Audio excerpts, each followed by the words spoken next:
Feels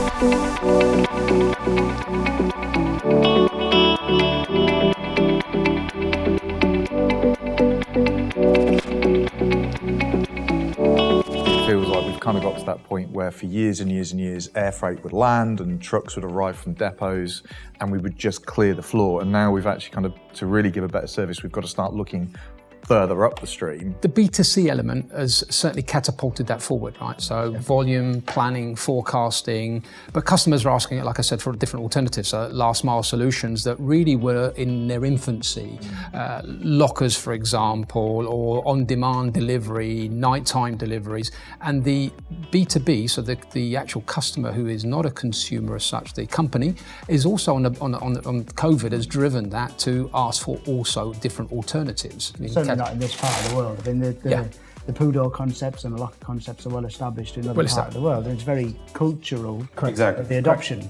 And you collect while you do your weekly shop, and they shop 2-3 times a week. Yeah. Here, a little bit of an unknown as to how quickly they will be adopted, but there's certainly a value for it as an alternative to a home delivery. Here it's a cultural issue. No, but one thing we've seen here is that the adoption for Pudo network has picked up very strongly over the last 3 years. Mm-hmm.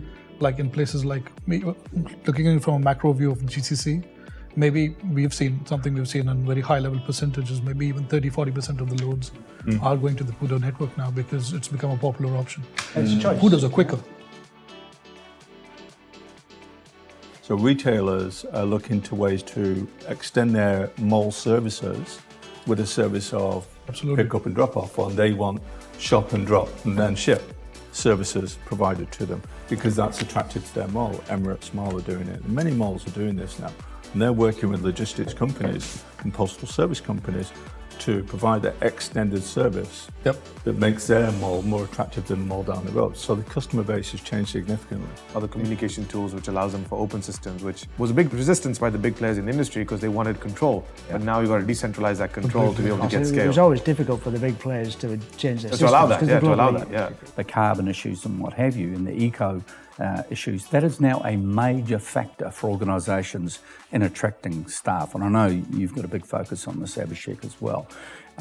Because now we're finding it's a talent short market, desperately, for a whole range of reasons, and not least of which a lot of the workforce isn't there in a lot of organisations. And candidates are now, and it's at all levels, and we specialise at the high end, but at all levels, candidates are now saying, looking at what's the policy, what sort of organisation is this, what's their personality, what is the culture, and what are they doing to make the place a better world, because baby boomers haven't done a good job.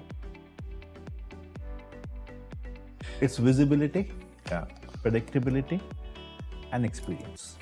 That means, irrespective of which mile you are in, there has to be multiple data points, more the merrier. It will give the customer and from the last mile consumer an experience which says that yes, my goods are arriving at 4 p.m. That means, and I know they're arriving at 4 p.m. Process in, process out. Logistics is tough, right?